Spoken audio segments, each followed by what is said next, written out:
Será que eu fui convocado para ouvir religião de comedor de feijão que respira como eu? Se você não entendeu a minha filosofia, baseada em poesia sobre o que aconteceu, eu prefiro ouvir rock de um poeta baiano que morreu. Se você gostou, compartilhe, por favor. Manuelson de Pesqueira. E essa vai para todos os fãs de Raul Seixas. Obrigado.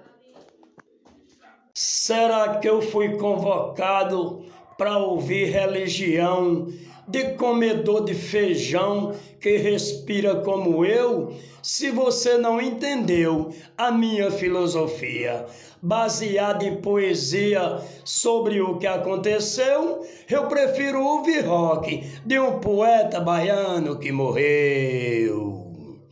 Se você gostou, compartilhe, por favor. Manuelson de Pesqueira. E essa vai para todos os fãs de Raul Seixas. Obrigado.